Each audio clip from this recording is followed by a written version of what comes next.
इस particular video में हम डिस्कस करने वाले हैं कि ट्रेडिशनल प्रोग्रामिंग और एआई प्रोग्रामिंग और मशीन लर्निंग में क्या डिफरेंस होने वाला है।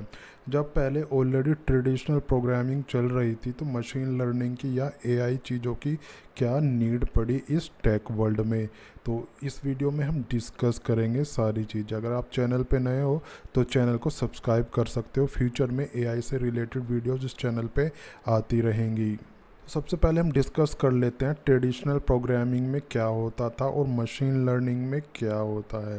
ट्रेडिशनल प्रोग्रामिंग में एक्चुअली क्या होता है, जब हमें कोई चीज़ का आउटपुट चाहिए तो हमें यहाँ पे एक लॉजिक डिफाइन करना पड़ता था, क्योंकि लेट सपोज एग्जांपल हम लेते हैं, हमने किसी एक शेर की पिक दिखाई ट्रेडिशनल प्रोग्रामिंग में।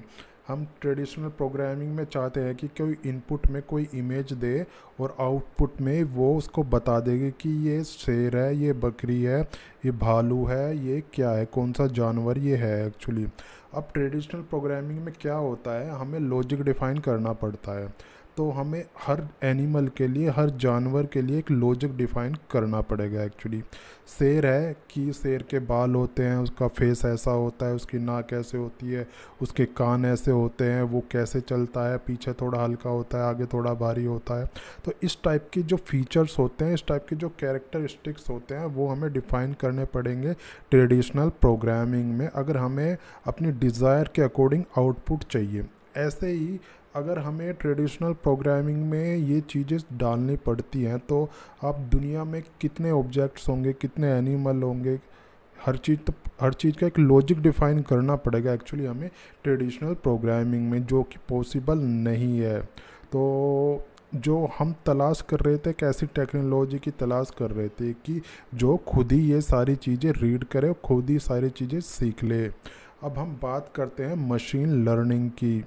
मशीन लर्निंग में क्या होता है एक्चुअली, ये खुद ही लर्न कर लेता है। इसमें लर्न कैसे करेगा, इसको हम कोई चीज़ दिखाते हैं तो ये उसके फीचर्स वगैरह उसको उठा के रखता है। लेट सपोज हमने इसको एक चिड़िया दिखाई, एक बर्ड हमने दिखाई, तो ये उसके फीचर्स उठा के रखेगा। फीचर्स जैसे उसके पंख होते हैं, उसकी चोंच होती हैं, उसकी टांगें ऐसी होती हैं, उसके कलर ऐसा होता है, वो चीज़ें उठा के रखेगा।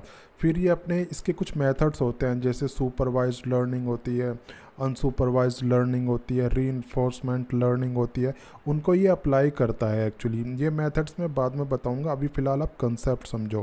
तो मशीन लर्निंग क्या करता है, मशीन लर्निंग एक तो फीडबैक पे काम करता है, उसको एक लेबल डेटा पे काम करता है और यूज़र के फीडबैक पे काम करेगा, लेबल डेटा पे काम करेगा, और कुछ ग्रुपिंग्स होते हैं, कंसेप्ट ग्रुपिंग पे काम करेगा। तो जैसे हम इसको एक बर्ड की इमेज देते हैं या इसको लोयन की इमेज देते हैं, ये उसकी फीचर्स उठा के रखेगा। फिर जो डेटा इसको हम देते हैं उस पर ये ट्रेन होगा एक्चुअली, ये डेटा पर ट्रेन होता है। फीडबैक के थ्रू भी हो सकता है, जो लेबल डेटा है उसके थ्रू भी हो सकता है। जैसे हमने इसको कोई भी एनिमल की इमेज दिखाई और उस पर लिख दिया कि हाँ इस टाइप से ऐसे ऐसे ये है, इसकी कैरेक्टरिस्टिक है, ये फीचर्स हैं और ये बर्ड है, ऐसे ऐसे ये फीचर्स हैं, ये कैरेक्टरिस्टिक्स हैं और ये लोयन है। इस टाइप से इसकी ट्रेनिंग होती है एक्चुअली, जैसे होता है ना डेटा ट्रेनिंग होते हैं या मशीन लर्निंग होती है, या जो होता है ना कि आजकल आप एलएलएम में काफ़ी वर्ड सुन रहे हो कि डेटा ट्रेन होता है या खुद लर्न करता है, वो यही सारी चीज़ होते हैं, डेटा के साथ में ट्रेन होता है। फिर जो, और ये जैसे भी किसी चीज़ को देखता है तो वो फिर जो डेटा इसके अंदर है जिसकी इसने ट्रेनिंग ली है, उसी के अकॉर्डिंग ये फीडबैक देता है फिर। तो ये सारा चीज़ जो होती है हमारी, ये मशीन लर्निंग होती है। तो मोटा मोटी डिफरेंस यही होता है कि मशीन लर्निंग में हमें, मशीन लर्निंग में बार बार कोई भी लॉजिक डिफाइन करने की नीड नहीं होती है। इसमें एक बार डेटा जो जिस तरीके से ट्रेन होता है और अलग अलग तरीक़ों से खुद ही ट्रेनिंग ये लेता रहता है एक्चुअली। इसके अंदर ऐसे ऐसे कंसेप्ट होते हैं जो खुद ही ट्रेनिंग करता रहता है, किसी बार बार कोड लिखने की, बार बार कोड में एडिट करने की नीड नहीं होती है एक्चुअली। इसमें एक बार जो उसके कंसेप्ट हैं वो अप्लाई हो जाते हैं तो फिर ये जैसे नया डेटा आता रहता है ये खुद ही लर्न करता रहता है यूज़र के फीडबैक पे, ग्रुपिंग पे, और जो होता है इसकी सुपरवाइज्ड लर्निंग होता है, लेबल डेटा होता है, उन पे ये खुद ही चीज़ों को सीखता रहता है। अब बात करते हैं फिर ट्रेडिशनल प्रोग्रामिंग की। अगर कोई भी नया ऑब्जेक्ट आता है तो आपको डिफरेंट लॉजिक उस पर्टिकुलर चीज़ का हमें लिखना पड़ेगा, क्योंकि उसके अकॉर्डिंग फ्री आउटपुट नहीं दिखाया है। आपको बर्ड का इसमें लॉजिक लिखना पड़ेगा, लॉयन का लॉजिक लिखना पड़ेगा, दुनिया के जितने भी सारे एनिमल्स हैं सबका लॉजिक आपको, या किसी भी ऑब्जेक्ट का लॉजिक हमें ट्रेडिशनल प्रोग्रामिंग में लिखना पड़ेगा। बात करते हैं मशीन लर्निंग की, तो वो बार बार कोड हमें लिखने की नीड नहीं होगी, क्योंकि हमारी जो मशीन है, जो हमारा जो मॉडल है, एआई मॉडल है, वो खुद इस चीज़ों को सीखता रहता है और इवॉल्व करता रहता है। अब इसमें क्या होता है, एक मॉडल बना देता है एक्चुअली हमारे लिए। मॉडल क्या होता है, एक तरीके का सॉफ्टवेयर होता है जो चीज़ें खुद ही सीखता रहता है। उसमें प्री डिफाइन क्या होता है, प्री डिफाइन इसमें नहीं होता है, कुछ भी प्री डिफाइन नहीं होता है। डेटा से इसकी ट्रेनिंग होती है, फिर नई नई चीज़ें ये डेटा लेता रहता है और उसके अकॉर्डिंग उन चीज़ों को सीखता रहता है, मॉडिफाई करता रहता है। अब ऐसा भी नहीं होता है कि ये जो मॉडल है 100% एक्यूरेसी के साथ रिजल्ट देते हैं।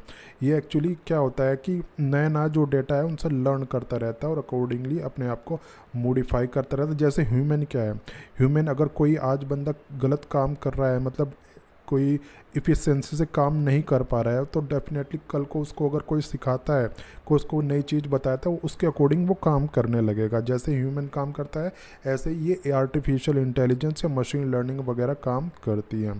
ठीक है, तो आज इतना ही मैंने आपको बताया। कोई अगर क्वेरी हो तो नीचे कमेंट करके ज़रूर पूछना, और वीडियो का फीडबैक नीचे कमेंट करके ज़रूर देना।